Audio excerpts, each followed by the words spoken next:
All right, everyone, welcome back. This is the end of the world with Michael and Stu. I'm Michael. And I'm Stu, and today we are talking about Octavia Butler's 1993 novel, Parable of the Sower, not The Parable of the Sower, as students are fond of mistitling it in their essays for me. Not that I'm bitter or keep track of such things. But before we get into that, we wanted to just touch base with our friends in the AI development community, of whom we've been so uncritically supportive in the Moving from past. strength to strength. Yeah, they really are. Yeah. So, just piggybacking on our recent episode on her, that's been in the news. It ended up being quite timely that we released that episode that week, because it also was the week that Sam Altman of OpenAI unveiled their new talking personal assistant, Sky, I believe is the name. And Sky, or is it I heard as well. Yeah, maybe O is one of the other ones. But the funny thing was, when he shared it, he just shared it with the Twitter X caption, like, her. Right. Making it very clear exactly what he's going for. And this caused some trouble. Do you want to elaborate on that a little for us, Mike? Well, yeah. So, I mean, it appears as though Altman and company approached Scarlett Johansson, who obviously played Samantha in Her and provided the voice of the AI, with the idea of voicing this AI, sort of a classic, not funny joke that these tech guys seem to excel at, I guess. Yeah. And so Johansson says no. She says, I'll think about it, thinks about it, and then says no, right? Okay, so there's a bit of thought about it. And she's probably just being polite, right? It's like, sure, let me talk these numbers over with my agent or whatever. Right. I mean, it's probably a big number. I'm sure it was a lot of money, but this is a person. There's probably something like, once it's a certain amount of money, you at least have to discuss it with your team. That's right.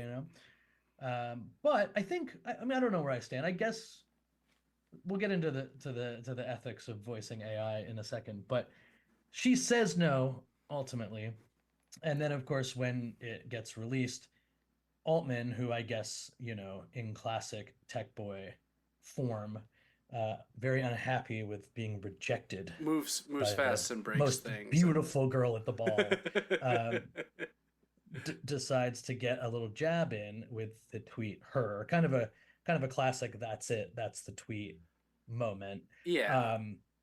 And it turns out that, at least according to Scarlett Johansson and many others, the AI is spookily like Scarlett Johansson's voice anyway. And especially as experienced in Her, right? I mean, the AI sounds, the mannerisms, the vibe is very right. And I think that's actually the problem. I mean, I don't know. I'm not familiar with the lawsuit yet. I do know. Well, there isn't actually a lawsuit yet, but there was. Okay, she's claiming there will be legal action. She has lawyers. Yeah, lawyers. She has lawyers on it, but they've taken it down. They responded to her. She claims that she got calls from a number of friends and family members saying, "Wow, did you do this? It sounds so much like you." That part sounds kind of fake. I mean, yeah, someone's picking up the. I mean, I don't Scarlett, know. Did you listen to it? Did you listen to it before finding that out?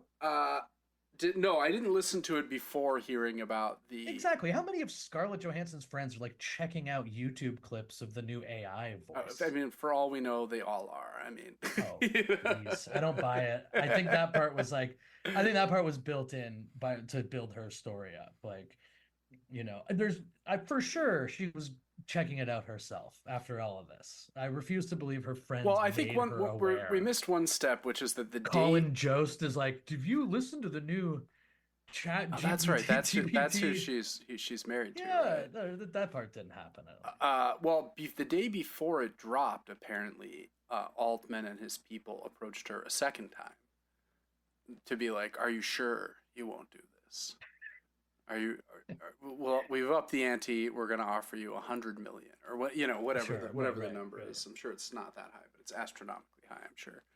And she once again rebuffed them, which is, her prerogative. It's her image. It's her vibe.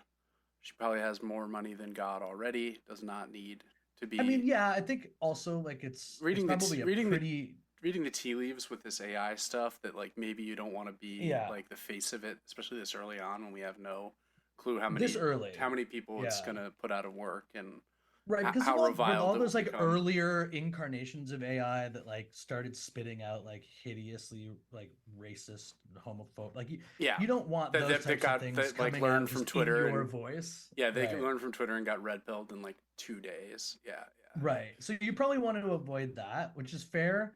And like again, you brought it up, and I'm sure that if there was legal action, eventually, it does. Like when I first listened to it, the first thought was that it doesn't sound that much like Scarlett Johansson. It No, does. There's like pockets of. There are moments. There's like crescendos. There's weird mannerisms, but like you said just before, it's like it feels like the mannerisms from her are a more accurate thing that is being copied than Scarlett Johansson's that's regular right. voice. It sounds more like Samantha than it does like Scarlett That's Johansson. right, And although right. Scarlett Johansson is the voice of Samantha, there's some kind of categorical difference there. Especially, I think And you're right. again, The mannerisms are the thing. it's the Like, way that she, hee and like I don't hee, know. So like, we listened to a few of them, and God, yeah, what a dystopian experience that was I mean, watching it these. really, the voice is so obnoxious, knowing that it's a choice of the programmers Oh to yeah, make this fucking thing react like this. Always like chuckling after you say something to start a conversation that's like not even meant to be humorous, and then and you she'll pointed just out respond that like, the AI says I'm intrigued like 16 times "Oh, in I mean, just intrigued." I mean, I guess like that is if you're starting to piece together the world, I guess you are just intrigued all the time. everything would be intriguing. But I mean, that's Everything also is not, intriguing. it's not actually piecing together the world, right? Like Sure, that's not what sure. it's not really building up a basis of knowledge. It's operating on a set of primed responses that have been pre-programmed, et cetera, et cetera. Um, yeah, But it's again, I find like the thing about the AI, which again, I'm speaking from a place of pretty serious ignorance about where this can go, sure. but it feels a bit like just a touch like a Ponzi scheme. Like Oh every yeah, time they release something and it's like fairly unimpressive, but it's over always wildly overhyped and then defended. overhyped and then but always like the cop out is like, and it's still early. It's always still early. It's still early. It's still early. But like, I don't know. It It's seems like like the if in a sports analogy, it's like a prospect who like in their fourth right. full season is like Yeah, that's right. showing flashes and is Yeah. coveted by other teams, but you sort of start to showed get the up showed sense up at training camp in the best shape of his life, like that type of thing. Like I was looking at some of the yeah. to just to cross over briefly, there was some other AI news with the Google overview AI Oh God, what a night! that Have you tried to Google anything since that dropped? yeah, I mean it's crazy, man. It's like functionally worse. I mean, and Google's been, I feel like, On the sort of on the down. sliding for a Yeah. while. Yeah. Like I don't know, anybody listening, go try and search for even just like an old email from someone who sent it to you in your email inbox and try to find it. Just like In see Gmail, yeah, it doesn't work. The Gmail search engine is hideous too. But like the Google thing, came to my attention. I think yours too, just on Twitter, people are like posting funny responses to like, yeah, cockroaches, 5 to 10 cockroaches a year will crawl into your penis while you're sleeping at night. Like Yeah, very presenting these things with the authority. real thing. That's definitely the Right. And case. so I was looking at like some of the literature, that's showing all the applications where it's like some guy who is like taking notes from a meeting. And he's just kind of like write notes or whatever. Well, They're all the most there've been ads for it constantly during yeah, the NBA finals, or but conference finals, which we've been watching. they're all like stunningly unimpressive applications. Like Yeah, the one that like GE was talking, they had like a GE ad that was like, it'll be able to take the stuff that's in your refrigerator and give you a recipe. And it's wow. just like it's always so funny because there's so many like, apparently there's just so many real threats presented by AI that even the creators of AI are very worried about. And it's all like, we're doing all of this so that our refrigerator can like tell us that we're out of yogurt. It Yeah, just yeah. seems like I'm not gonna, am I gonna benefit from this? It's like they're like telling me about all the medical breakthroughs that are gonna be made. It's like, bitch, I'm not allowed to go to the doctor. I don't have any money. What are you talking about? I'm not going to get any of that. And also, like, my areas of employment are being like very quickly eroded by this Oh, exact sure, product. sure, You know? right. To make sure I It's definitely will like, well, never they're have definitely health going to need insurance writing again. classes in the future because Right, everyone's not right. just going to use ChatGPT to generate all The big writing. breakthrough of AI is going to be like, well, actually, we could have cured that cancer of yours, but you weren't able to get into a doctor in time, and now maybe a future person like you with a future version of this AI. But unfortunately, when you got fired and your AI and your health insurance went away and you weren't able to get it back because I replaced you, um, sorry, there's nothing I can do. Maybe next life though, you Well, know? yeah, and I also just think that Google search results in general are just for there's this AI summaries that are filled with mistaken information, but there's also just the search doesn't work anymore. Like even when you Yeah, put things in quotes, it doesn't like actually give you what the specific thing you're looking for. It gives you what it thinks you think you're looking for. There's like this weird where it's constantly trying to like anticipate um what you're actually looking for, and it can just be wrong. You're like, no, I'm actually looking for the thing in the quotes. I want this specific yeah. phrase because I know that it's a quote that I'm looking for from a text or something like that. Yeah, it's not good. A lot of people, again, it's Ed Zitron in his show Better Offline has been talking about a lot of this. Very, if you want to be tech black pilled, I would highly recommend listening to his show because he's been a tech reporter for a long time. He knows a lot about this stuff, and he's just Yeah. so down on Google and Facebook and the way all these companies are trending. It's kind of refreshing given the sort of breathless hype that AI and other tech has received over the last 20 years. I mean, you know, ever since Yeah, and like maybe there's some hope in there. Maybe the idea that it might not spiral out of control simply because it's actually not it's not as that good as impressive. as it is being Maybe there's claimed. diminishing returns. Who knows? You know. Yeah, well, hopefully, we will get the answer to that before we find ourselves in a world similar to the one depicted in this week's novel. Yeah, yeah. Which I wanted to cover this, as I mentioned in the opening. I've been teaching it for a couple years now, and I like that it's actually starts in summer of 2024, which we have now just That's right. reached. Right? It was written in Yeah, 1993. Octavia Butler is one of the great sci-fi authors of the second half of the 20th century, and one of the first Black women to really make her name in sci-fi and open the doors for a lot of other up-and-coming talents. And sci-fi, as you might, this is gonna shock you, I know, but up through the 60s, sci-fi pretty white genre. a what? lot of bearded white No. guys, sort of gatekeeping the sci-fi world.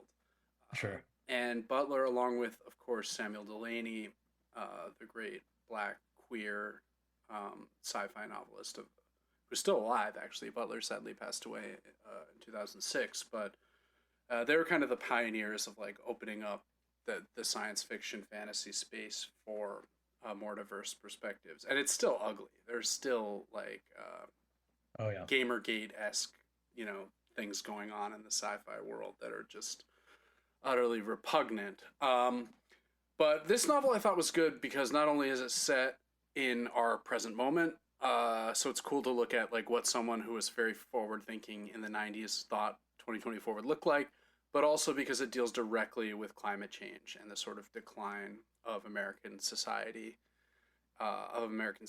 in the grip of climate change. One thing I would say about Butler is she is, speaking of black, she's pretty black pilled. She has a pretty dim view of human nature. Hmm. One of the ways I teach this is I talk a lot about Hobbes and Rousseau, right? The philosophers, Thomas Hobbes, most famous for Leviathan, the sort of theory of the necessity of absolute monarchy, right? The idea being that like humans on their own are, you know, brutal animals. The state of nature, everyone is, incredibly cruel to each other. Everyone's just like constantly stabbing each other in the back. And so, to avert this state of nature that is totally chaotic and violent and brutal, we kind of give up some of our freedoms to the Leviathan, who's the absolute monarch, and he'll protect us, but we won't be And able to. never be brutal in any scenario. right, right.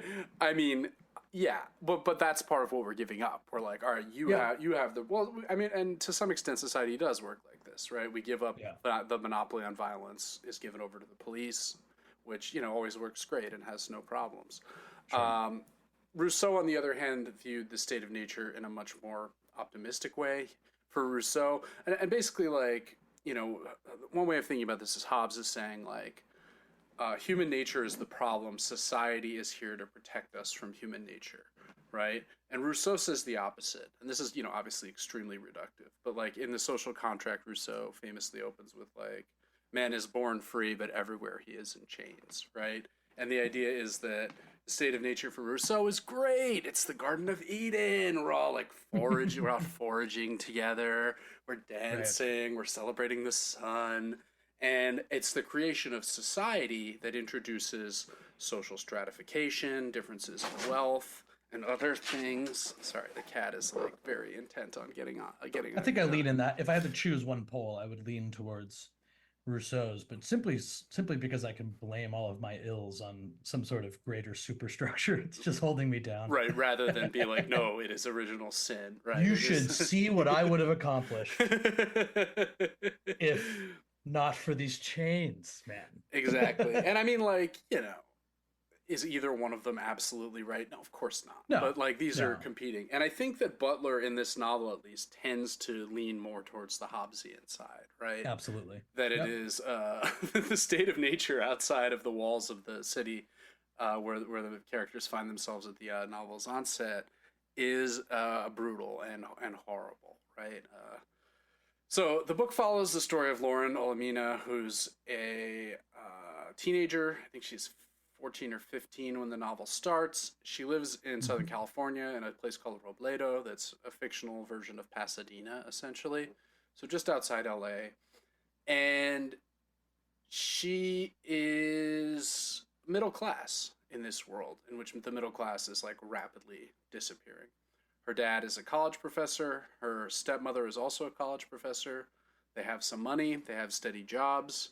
And they have a house that's in this barricaded enclave with about 5 to 10 other houses where they're surrounded by a large wall that is locked at all times and prevents the various forces of malevolence that reside outside of it from getting in. Yeah, so why don't you, at the beginning of the book, why don't you explain like what does that mean? What type of level of violence are we talking about in Well, so 2020? this is a world that is like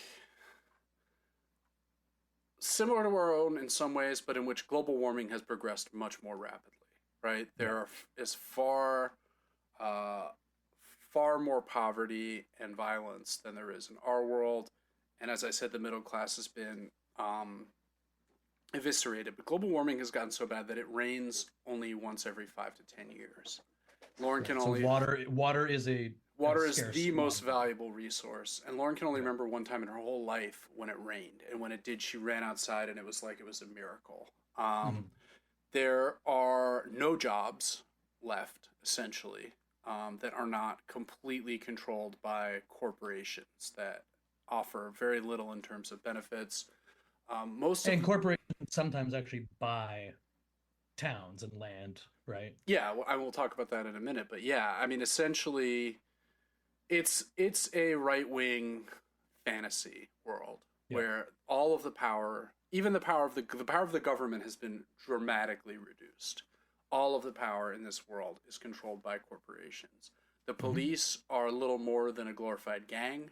If you see someone get murdered and you call the police will immediately demand that you bribe them, and if you don't bribe them enough, they'll just be like, "You did it," and just take you away. And so the police are worse than useless. There is little hope for a future, but people keep having children because that is also part of human nature, right? And we get the sense, although it's not specific, that the world in this novel is pretty similar to ours through about the 80s, I would say, and through the early 90s maybe, but then it takes a dramatic downturn in the later half of the 1990s. And Lauren is born somewhere around I think 2010, 2009? 2009 or 10, something like that, and I think it's '09. has lived in a world that is like completely riddled with problems. So the main characters that we meet in the beginning But are, one that is also like mm, getting bad, getting worse and worse quickly, right? yeah, Things are still it's in a rapid decline. I mean, like the only big government program that's still around is the space program. There's an anecdote early on about astronauts being on Mars and one of them dying, and yeah. Lauren kind of identifies with this woman who's died on Mars, sort of like, oh, the space program is hated by most people as they see it to be like an unnecessary and unjustifiable expense in a time of extreme poverty. Lauren actually doesn't share that belief. She believes the space program is like good because people need to believe that something is possible, that it's like the Right. only like aspirational element in her society that she can look to. And that eventually people should probably try to set up shop on another planet. Yeah, I mean that becomes a key element of her religion, which we'll talk about in a Yeah. second. So yeah, the other characters are her parents. Her dad is a minister and professor. He leads the kind of congregation of Christians. But as we were just talking about, Lauren, uh, she's unsatisfied with Christianity. She thinks Christianity's focus on like sin and redemption and heaven is not really responsive enough to the world in which they live. Right. And personifying God. Right. Yeah, she's very not into the idea of God as some gray-haired man or even benevolent woman in the sky. Like that is very unappealing to her. So she's begun to develop her own religion, which she comes to call Earthseed. And that's kind of where the title of the book comes back in, which is the parable of the sower. Did you ever have to go to church as a kid, Michael, or were you raised pretty agnostic? I was raised agnostic, if not Atheist? atheist. Yeah. I mean, we would drop in on your big days, right? Get down there for the Christmas mass. Oh, yeah? Go Oh, so sing a your family few is Catholic, carols. though. No, no. Oh, so just And a Protestant mass. service, I guess I should say. Is mass Catholic only? Yeah, Does yeah. no one? Yeah, Mass okay. is usually the word used. That's how rarely I'm walking through those doors. I even forget what it was. Maybe Anglican? Yeah, Would that have been Episcopalian or something. one? Yeah, that would make Yeah. sense. Growing up in I Canada. remember just like having no idea and going to church at a very young age because I slept over at a friend's house and Forced you to his go with parents him. were like his parents like you can sleep over, you have to go to church on Sunday, and I like returned to my home trying to explain to my parents that we were in serious trouble here. Because of sin. And they're like, Your there's parents this are place. like, you're never seeing that friend again. Yeah.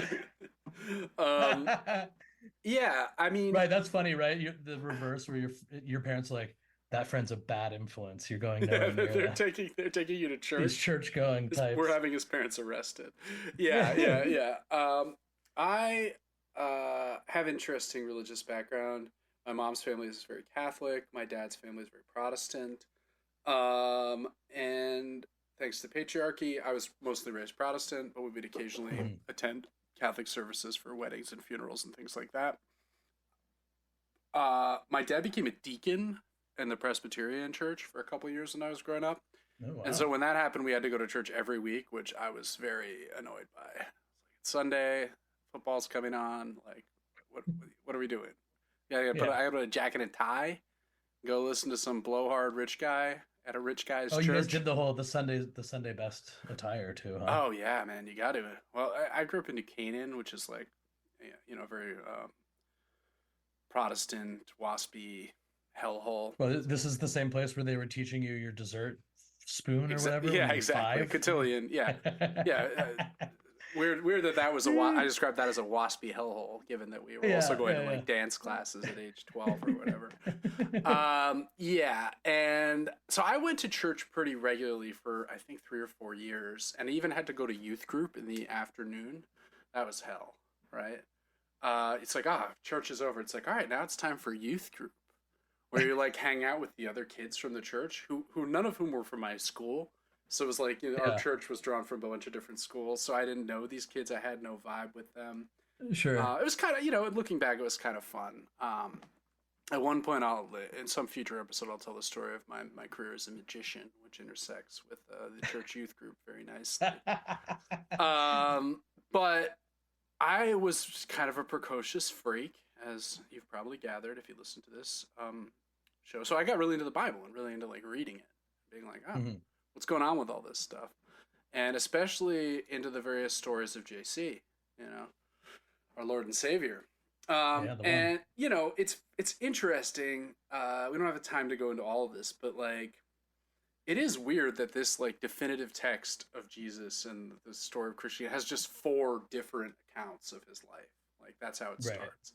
That don't always coincide with each other. You know, there are Sure. contradictions and different events. Some events happen in one, some only happen in others. You know, it's just a fascinating basis on which to build absolute truth. Yeah. To this is build everything that this came is the after. this is the Great. absolute truth, and just so you're sure on that, here are four contradictory versions of the main story. It's just a great. I love that. I love the sort of paradox. Well, anyway, the parable of the sower is one of the things.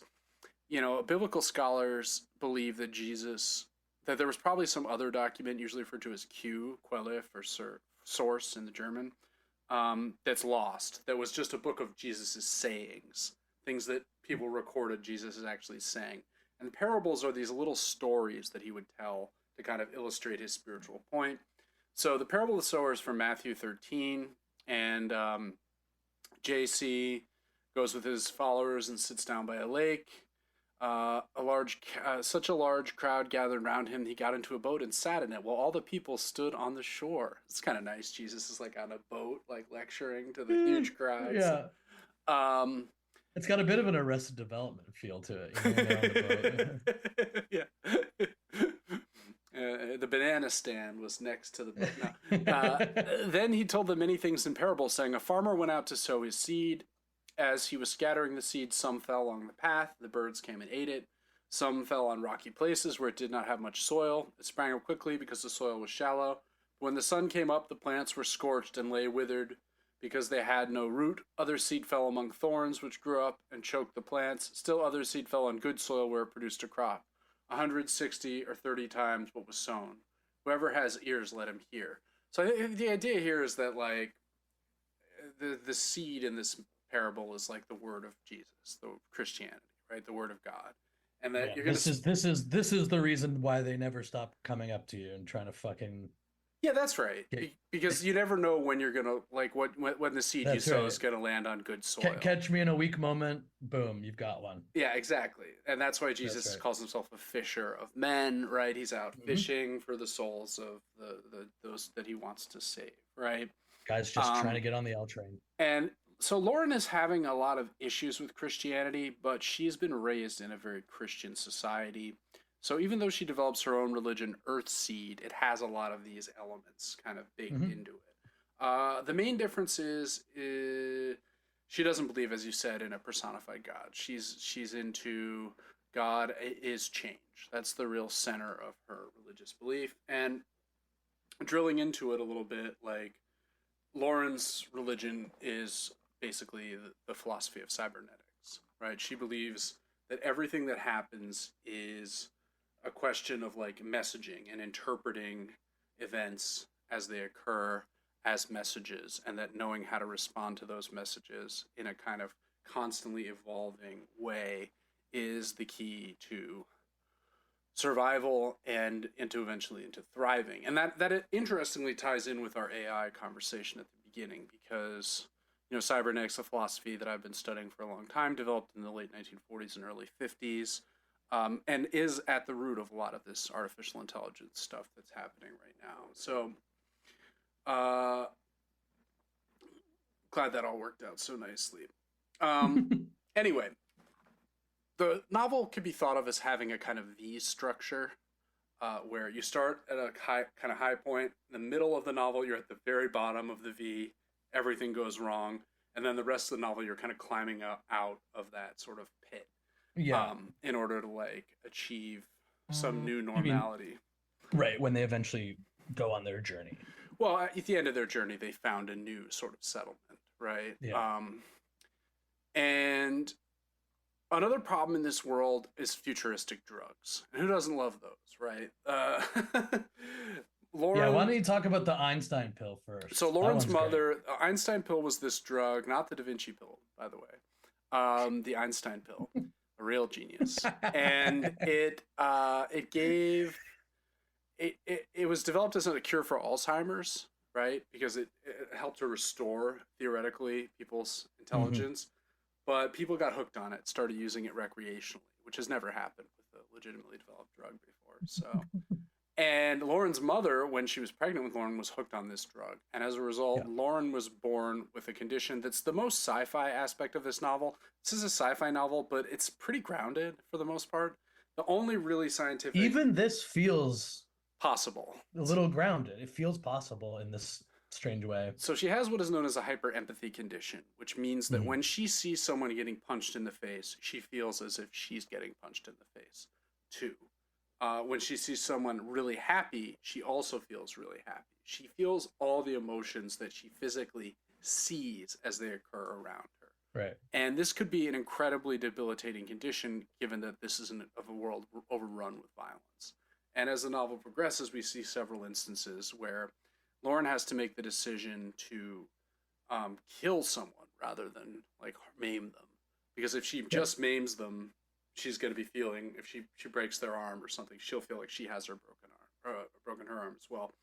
Whereas if she kills them, that stops it. Because when they're dead, they're not feeling, and the hyperempathy connection breaks. Yep. Um, the other big drug in the novel is pyro, which is someone was trying to synthesize some other drug, and they accidentally created this in a meth lab, a Mr. White Yeah, situation. this one feels like just a huge mistake in the lab. I mean, Massive gaff, right? Pyro yeah, pyro makes you love fire, and it makes right. looking at fire as feel like better than sex, allegedly.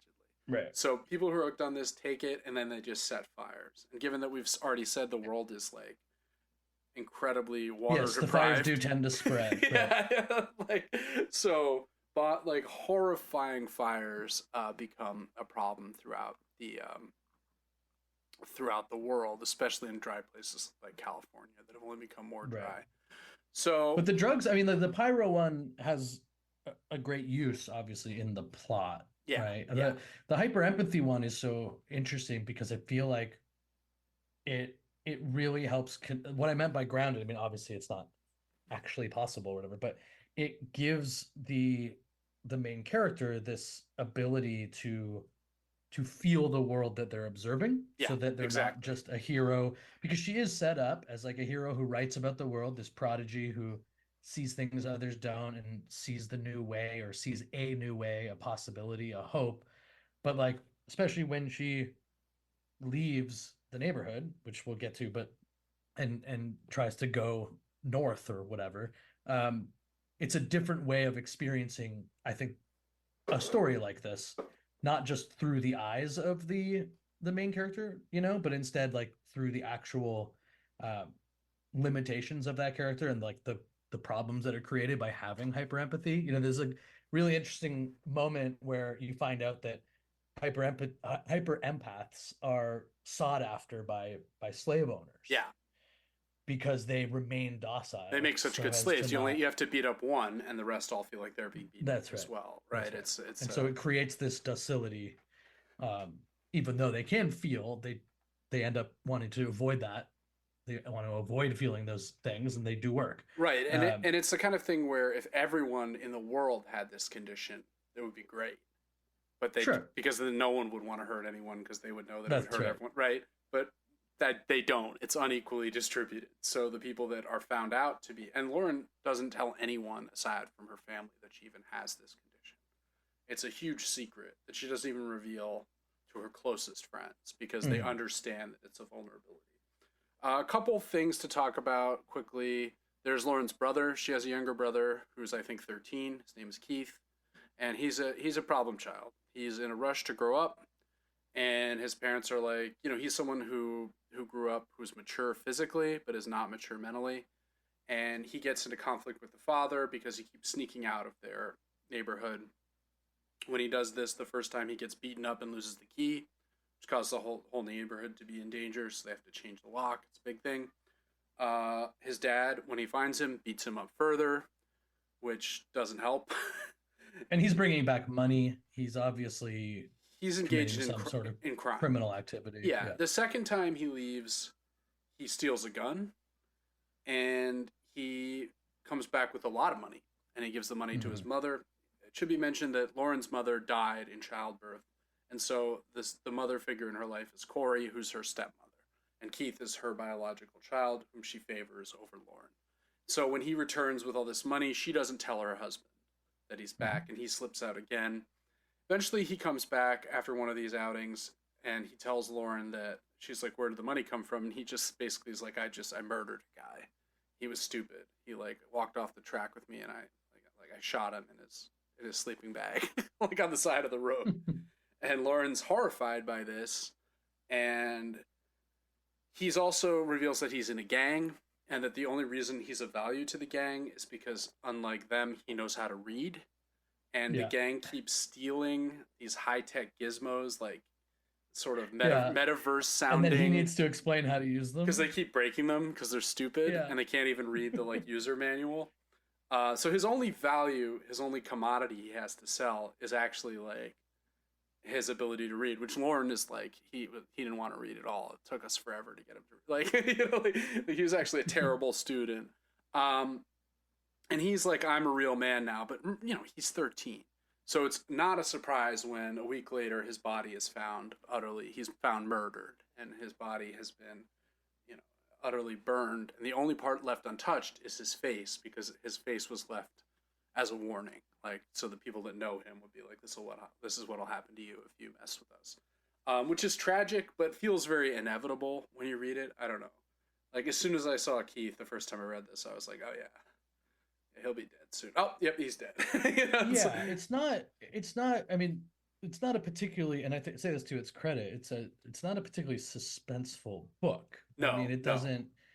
it it's part of what makes it so impressive. I mean, especially as we get into part two, is that like the world in its violence and in its scarcity is almost, I think, purposefully not glorious, not exciting, not suspenseful. There's nothing sort of like at stake apart from the immediate day-to-day survival. People come and go, people live and die. But it's just kind of like reported by this young woman, you know? Right. No, I think that's well said. It's not a romanticizing Star Wars esque adventure tale at all. Right.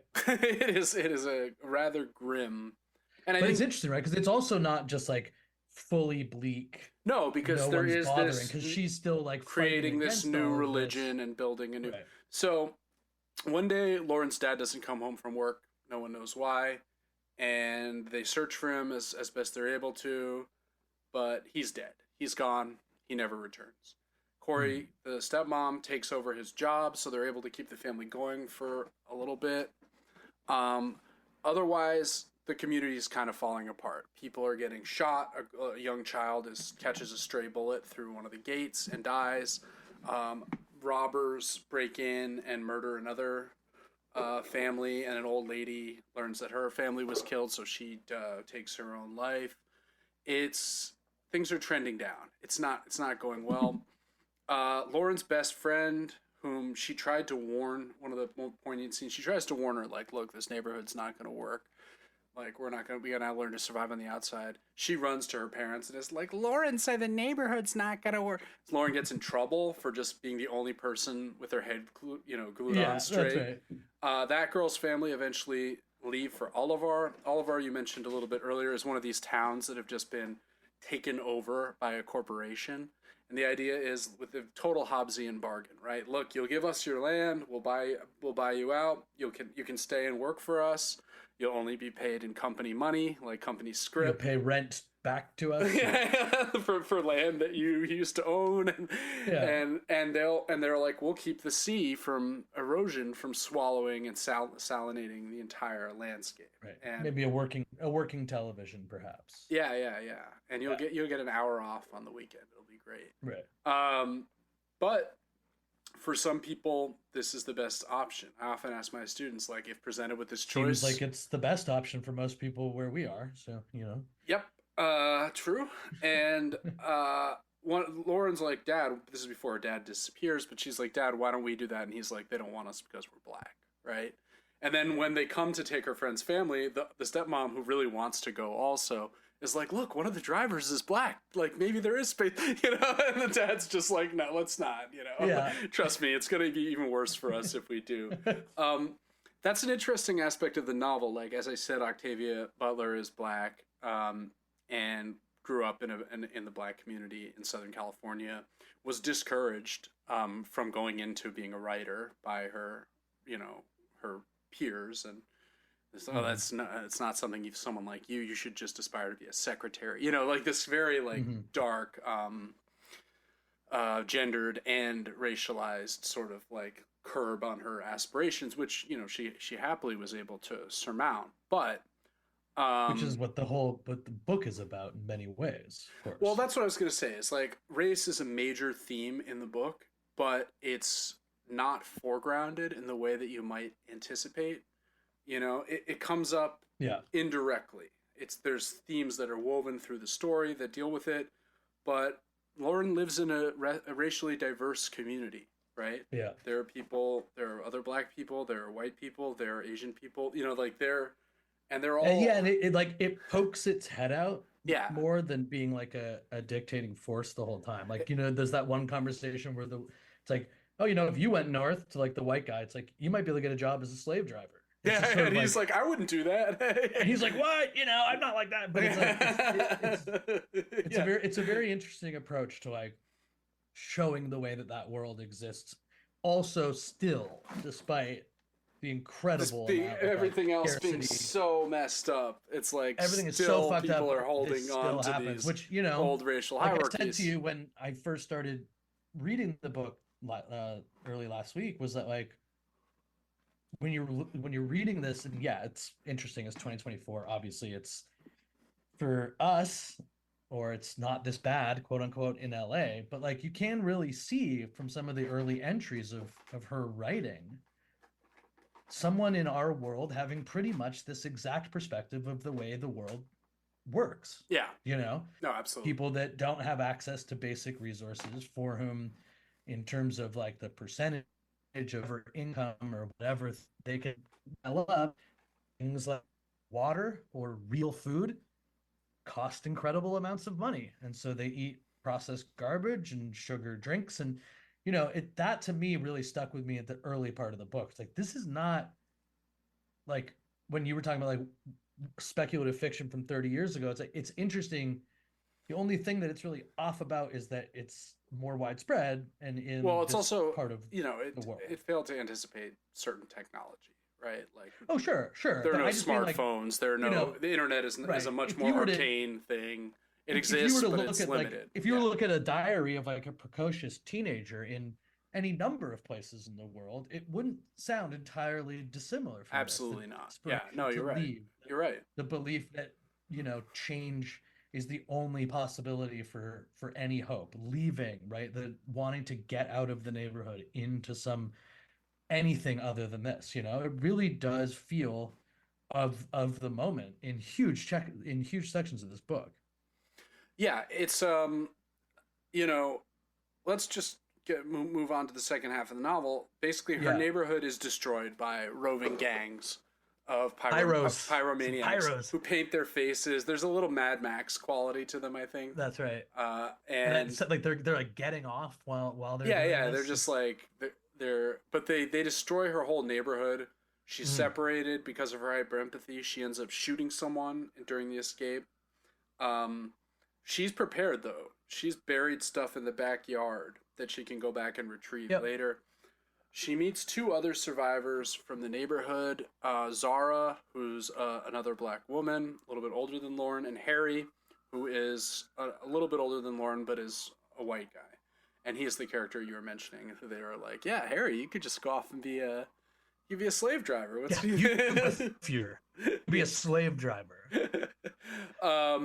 And she goes after the day after. Zara's like, yeah, I saw your family get killed. And she's like, yeah, Zara, I saw your family get killed. Like, everyone got killed. Yeah. And there are no obvious survivors. And aside from these three, so they band together and decide to move north, right? And she has her, little satchel of like survivalist equipment, which includes like seeds, like a couple of texts about like how to filter water out of the, Hmm. it's like very practically oriented. Also a gun, also a bunch of money, right? She has like a Yep. huge wad of cash, but inflation has been so rampant that like ten thousand Thanks, dollars Biden. $10,000 will last you a week or whatever. It's like not, a gun costs like, $17,000 or something. It's Yeah. like it's not, we're not quite there yet, but we're working on it. Another interesting thing is the role of gender. So Lauren decides to start posing as a man at this point, Hmm.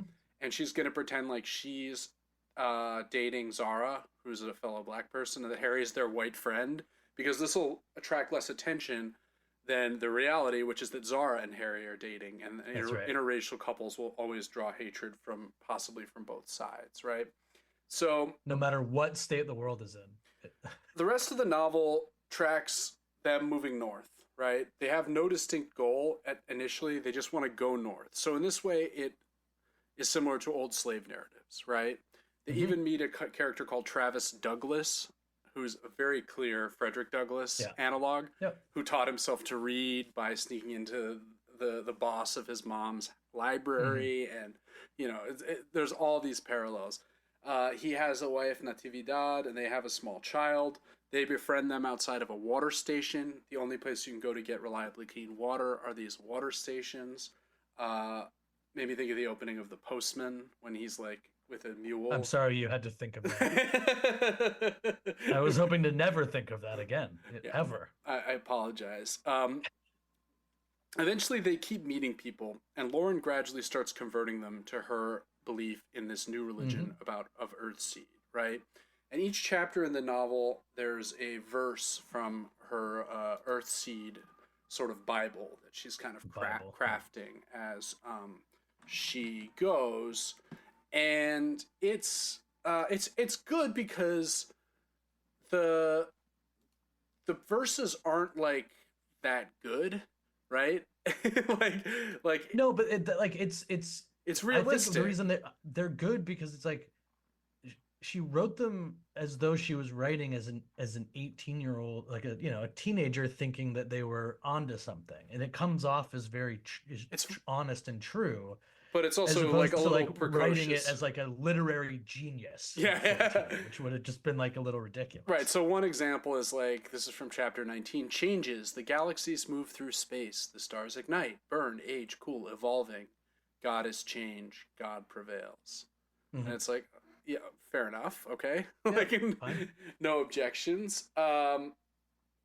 They eventually come across further and further disasters. There's an earthquake. People are buried. They save these people from this, but as soon as anyone's vulnerable, uh, like predators appear, human predators, right? Yep. They save Travis from literal dogs. They save him and his family, but then also from a coyote who's trying to steal their water outside of a water station. These girls they meet who have grown up in a state of sex work enforced by their evil father, Allie and Jill. They pull them out of this collapsed building, and then they're like immediately forced to defend themselves. An older black guy comes to their aid, Bankoli. I'm Yeah. How old, by the way? His exact age as her father, so I think he's 57, Uh-huh. and Lauren is 18. Yeah. They immediately start dating, which is Which uh, does have kind of the one truly comical moment for me of the book where, well, first of all, she does start explaining to some people that she's a hyper empath, she right? The tells she idea, tells her close friends initially, yeah, Zara and her Harry, yeah. and then eventually she shares it And with Bankoli after they've been hooking up, though. after they've been hooking up, because I mean, she feels all pleasure, his and hers. So sex for her, you can't even, you It's know, doubly good, yeah. yeah, well, probably not doubly, but whatever the man's Triply, adding to the equation, it's something. But like, there is this probably not hilarious moment, doubly because when they right? Like, come on, touche. who are we kidding? But like, is after they're sleeping together. he's in his 50s. Yeah. She's 18, and he's like sort of tries to cover his tracks, right? Remember this part where he's like, "Wait, you're not actually 18, are you?" You're really And 25. it's You're like, 29, right? yeah, it's like, dude, you're almost 60. How old did you think you? I'm gonna give you a really wide what would berth make here. this okay? But I mean, like, obviously, what does this say about the society that they live in, right? It's that societal norms Not are many. There's no apps anymore. Well, Not many dating options. Oh no, something else. Okay. well, no, that, but also that just, you know, it's a time of disaster. Are we gonna like abide by these old rules? She's technically an adult. She's the youngest possible age you could be to be an adult. Technically, if anything, she's like less technically adult as the rules and mores of society disintegrate, right? Because like we've all sort of agreed, I think, that you're still like a kid when you're 18. Yeah. And that the only thing that But makes she's seen her family murdered, and she's now a religious leader who's leading a group of 10 people. So you're saying that like not being able to fully process those incidents because she's not like an adult yet makes it more okay for her to engage in this. Look, I'm not defending it or saying that this is how things. I just find it hilarious that he just goes back to that old chestnut of like. Well, but you're not. Your Honor, I swore she was 25. She had she showed me a fake ID. Yeah, right. I think the one other thing to mention is like during their trek north, various people attack them, various people join them. Some people are skeptical of Lauren's new religion. Other people are on board almost immediately. Bancoli is a little skeptical at first, but he kind of gets won over. He reveals that he was a doctor. Does he? What's that? Oh, he's won over. He's kind of like, I'll fucking stick around, sure.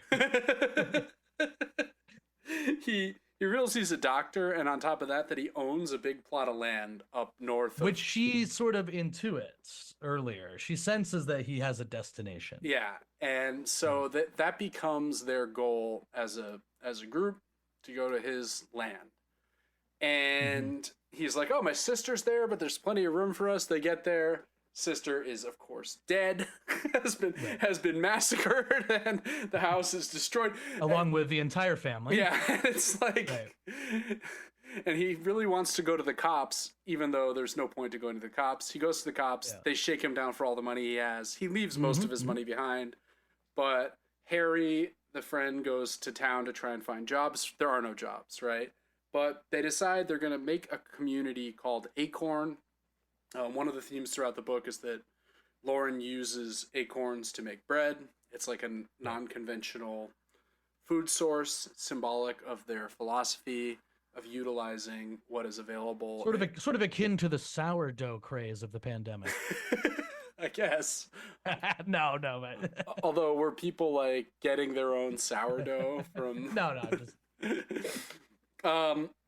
So the novel ends on a pretty hopeful note, despite being like very grim. I mean, yeah, that whole section of the final run where she starts getting a few followers, and like I said, she sort of intuits that Bancola's got somewhere to go, and it's part of what makes the book so amazing to me is that like it's this hero's journey without these like huge heroic moments. Yeah, if that makes sense. Like like rarely do I see, you see so many characters where the author has to be like, and he had great intuition, right? Like it kind of had to be like, and with his great intuition, he could sense intuitively, you know what I mean? Whereas this, like, it's obviously clear from the way that, she's raised and what she's been thinking about, that it kind of like births itself during the trip, the like gathering of followers is very slow and grounded. It's not this like sensationalized cult feeling. It's really, it's like, to borrow on like the prescient chat GPT AI, it actually is really intriguing that yeah, I think it's just the way that those characteristics, like those subtle characteristics of a human, were like written out in this book, in this, like, I know, like, all jokes aside, a genuinely intriguing like way um, of watching sort of a disaster, what could be like a disaster movie journey turn into this sort of like introspective but and reflective, but still like action based second half of the book.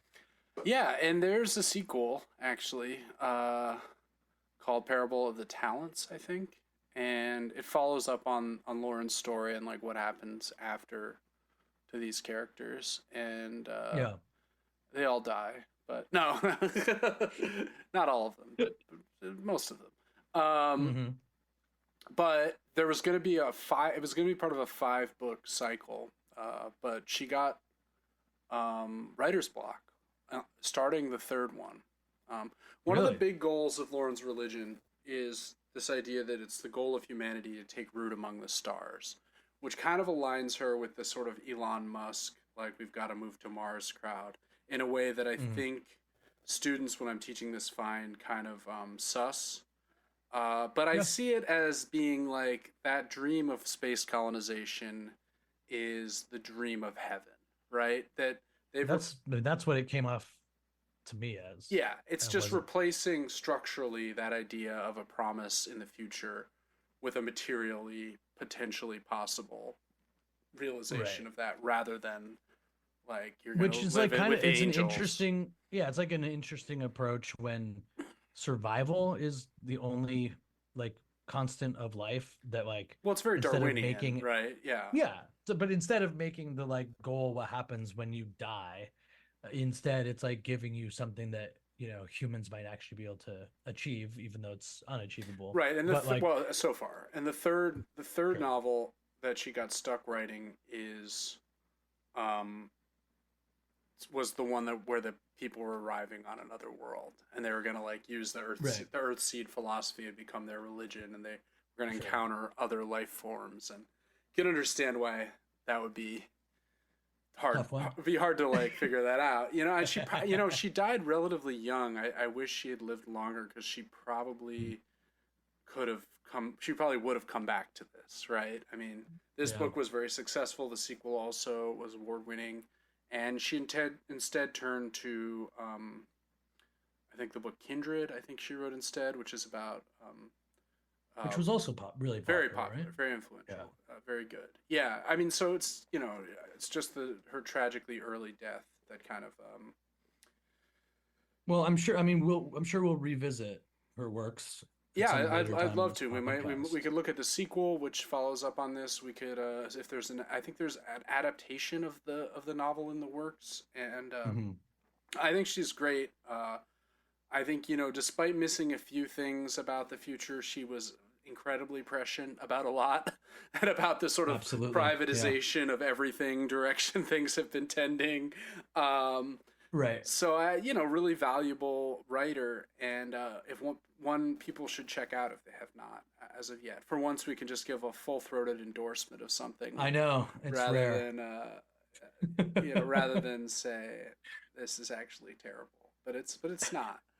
Um, Yeah, so that we've actually liked both. We should just do more books then yeah, because yeah. we say It's just always, Michael. the It problem is just it takes a might be the medium. little bit more work to I know. read them, and Yeah. I just realized we have not decided what we're talking about next week. Do you have any Yeah, suggestions? I don't. I was gonna actually suggest another book, but I don't think I have time this week. Oh, okay. Um, What book were you thinking of? so I want to at some point do Oryx and Crake, the Margaret Atwood book. Oh yeah, yeah. I haven't read that one. Yeah. So let's leave that This for book another made me time. think of it for some reason.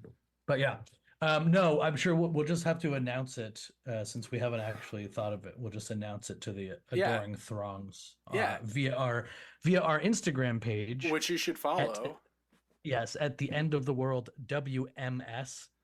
And Please throw us a follow. Please review and rate the podcast wherever you can. Everything helps. And yeah, we will. You know what? Maybe we'll do a midweek drop on social media. just to let Maybe everyone some know teases, what some hints about what topic looms might be yeah, a I good. think that sounds great. And until then, this has been the end of the world with Michael and Stu. I'm Michael. And I'm Stu, and we'll talk to you real soon.